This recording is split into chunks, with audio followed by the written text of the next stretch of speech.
Notre secours est dans le nom du Seigneur, qui a fait le ciel et la terre. Aujourd'hui, avec le royaume d'Israël, nous partons à la guerre. Cette guerre semble ressembler à beaucoup d'autres, et pourtant elle se termine par une énigme. Une énigme que je vous laisse en exercice de lecture le soin de me résoudre. On se retrouve après pour les commentaires. 2 Rois, chapitre 3.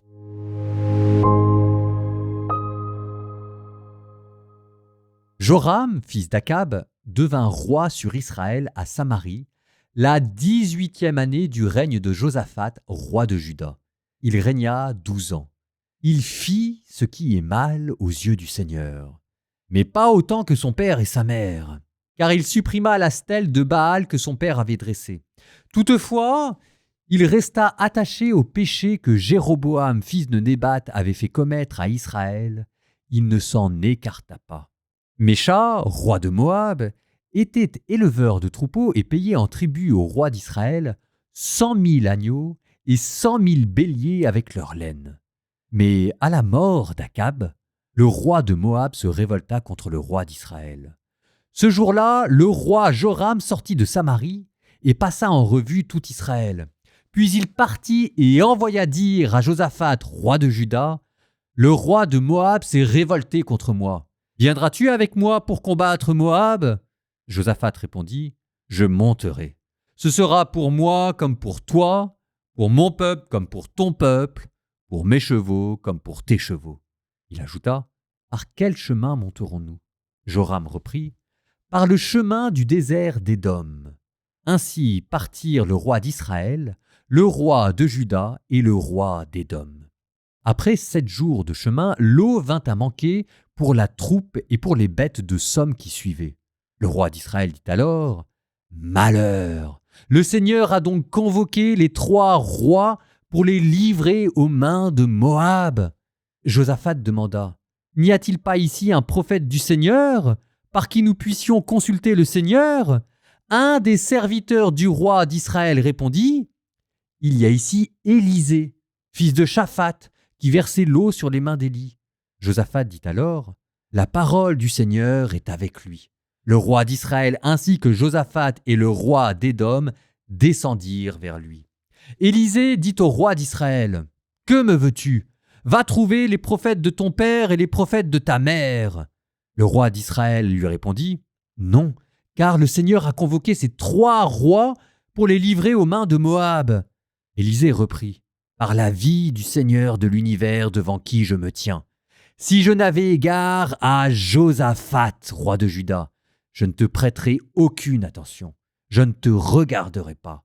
Maintenant, amenez-moi un musicien. » Dès que le musicien jouait, la main du Seigneur était sur Élisée. Celui-ci déclara, « Ainsi parle le Seigneur, creusez dans ce ravin des fosses et des fosses, car ainsi parle le Seigneur, le vent vous ne le verrez pas, la pluie vous ne la verrez pas, et pourtant l'eau emplira ce ravin. Et vous boirez, vous, vos troupeaux et vos bêtes de somme. Encore est-ce trop peu aux yeux du Seigneur ? Il va livrer Moab entre vos mains. Vous abattrez toutes les villes fortifiées, toutes les villes importantes, tous les bons arbres vous les couperez, toutes les sources vous les comblerez, tous les champs fertiles vous les dévasterez en y jetant des pierres. Or, au matin, à l'heure de l'offrande, voici que l'eau arriva par le chemin d'Édom, et la terre en fut inondée. Tous les gens de Moab avaient appris que les rois étaient montés pour les combattre. On avait convoqué tous ceux qui avaient l'âge de porter les armes, et même ceux qui l'avaient passé. Ils avaient pris position sur la frontière. Au matin, quand ils se levèrent, le soleil brillait sur les eaux. Les gens de Moab virent devant eux les eaux rouges comme le sang. Ils dirent, « C'est du sang ! Sûrement les rois se sont entretués à coups d'épée, ils se sont frappés l'un l'autre, maintenant au pillage, Moab !» Ils s'approchèrent du camp d'Israël. Ceux d'Israël se dressèrent, ils frappèrent ceux de Moab, qui s'enfuient devant eux, et ils les pourchassèrent. Ils démolirent les villes, jetèrent chacun sa pierre dans les champs fertiles et les en recouvrirent. Toutes les sources, ils les comblèrent, tous les bons arbres, ils les coupèrent.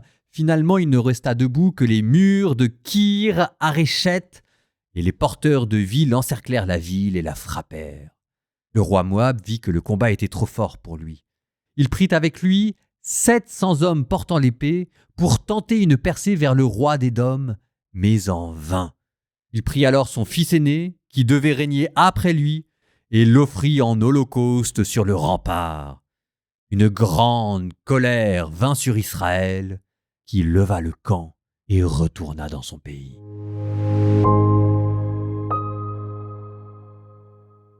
Fun fact, on a retrouvé des preuves archéologiques de ces guerres. On appelle ça la pierre de Mécha. Alors la pierre de Mécha, c'est une stèle qui fait 1,15 m de haut, 60 cm de large, qui a été rédigée en moabite, une langue proche de l'hébreu, qu'on a découverte à Diban, en Jordanie, et qui date du 9e siècle, et qui confirme la guerre que vous venez d'entendre. Continuons, si vous le voulez bien, ces quelques considérations archéologiques par d'autres considérations historiques qui pourraient bien nous apprendre des choses assez étonnantes de la part d'Israël et de Juda. Dans cette guerre, il était question de 3 rois coalisés, le roi d'Israël, le roi de Juda et le roi d'Édom, contre un roi, le roi de Moab. Alors, qu'est-ce que cela veut dire ? Cela veut dire qu'Israël était comme le petit empire de la région à laquelle les États voisins avaient prêté allégeance. Pendant cette période de l'histoire où les grands empires ont reflué, l'Égypte, les Hittites, la place est libre dans cette région du Moyen-Orient pour que le royaume d'Israël, qui est le plus peuplé, qui a noué des alliances commerciales avec les Philistins, qui a aussi les routes commerciales qui passent chez lui, et la place libre pour asservir les royaumes d'alentour. À l'est du Jourdain, les royaumes d'Édom et de Moab avaient été vassalisés par le royaume du nord, Israël. Et de la même manière, le royaume du sud, Juda, était sous domination israélienne. Je rappelle que le royaume de Juda, c'est le parent pauvre de la région. C'est les ploucs qui habitent dans les montagnes. Excusez-moi, j'exagère, mais à peine. D'où la mention de ce Josaphat, roi de Juda, qui vient aider à la guerre le roi d'Israël. C'est pas qu'il ait eu envie, c'est qu'il n'avait pas le choix. Ça vous explique la guerre d'aujourd'hui, ça vous explique même la guerre dont on avait entendu parler à la fin du premier livre des rois. Ces liens de vassalité, c'est pas une chose nouvelle. Et ça n'a l'air de rien, mais ça va avoir des conséquences très précises. Parce que si Juda est sous influence d'Israël, ça a des conséquences militaires, vous les voyez partir en guerre, mais ça va avoir aussi des conséquences religieuses. Parce que les cultes idolâtriques qui avaient été adoptés au nord, par contagion, vont se répandre au sud. Souvenez-vous, on a vu des prophètes qui nous avaient expliqué comment est-ce que Israël était comme une sorte de cancer qui avait fini par métastaser le royaume de Juda. Là, vous les voyez qui obligent leurs frères à prendre la guerre. Bientôt, vous les verrez obliger leurs frères à adorer Baal.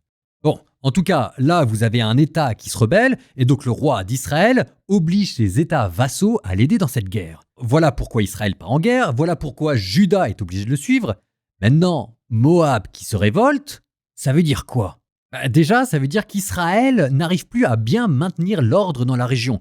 Ce petit empire qu'est Israël est en train de s'affaiblir. Voilà la première chose que signifie cette révolte. Mais ça peut peut-être aussi signifier autre chose, de plus énigmatique. Et j'en viens à la fin de ce chapitre, cette histoire de sacrifice au dieu Kémosh, le dieu des Moabites. Je vous cite le verset. « Le roi de Moab prit son fils aîné, et comme il n'arrivait pas à gagner la guerre, il l'offrit en sacrifice en haut des remparts. Alors une grande colère de Dieu s'abattit sur toute l'armée, et Israël rentra chez lui. » Alors, on lit ça, on comprend pas très bien, parce que ce qui se passe, c'est que vous avez un prophète, Élisée, qui a prédit la victoire des Israélites, et les Israélites sont en train de gagner la guerre. Et à ce moment-là, en désespoir de cause, les Moabites offrent un sacrifice humain. On ne sait pas d'ailleurs à quel dieu. Est-ce que c'est au dieu Kémosh, le dieu des Moabites, ou est-ce que c'est au dieu d'Israël ? C'est pas écrit dans le texte. En tout cas, la conclusion, c'est que Dieu leur donne la victoire finale à eux. On se dit, c'est quand même curieux, c'est pas comme ça que ça fonctionne, la Bible d'habitude. Oui, sauf que quoi ?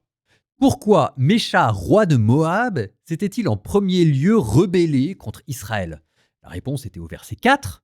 Il payait en tribut au roi d'Israël 100 000 agneaux et 100 000 béliers avec leur laine. Mes notes de bas de page disent « chiffre peu vraisemblable ».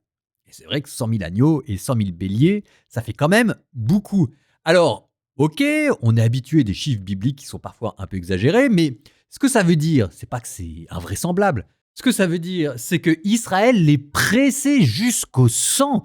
C'est pas par gaieté de cœur qu'ils sont rebellés, c'est pas par volonté expansionniste, C'est parce qu'ils n'en pouvaient plus et qu'ils crevaient de faim et qu'il fallait qu'ils vivent.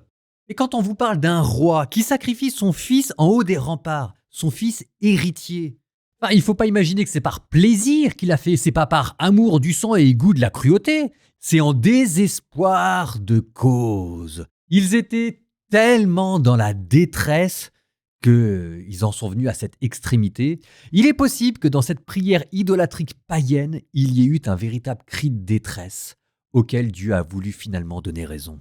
Les rois d'Israël ici ont remplacé les pharaons à asservir toute la région avoisinante. Ce qui est d'autant plus curieux, c'est que vous avez vu cette prophétie d'Élisée qui avait prédit la victoire d'Israël. Oui, mais vous avez senti aussi comment c'était à contre-cœur qu'Élisée avait fait cette prophétie. Et quand Dieu vous parle à contre-cœur, vous savez, il faut toujours se méfier.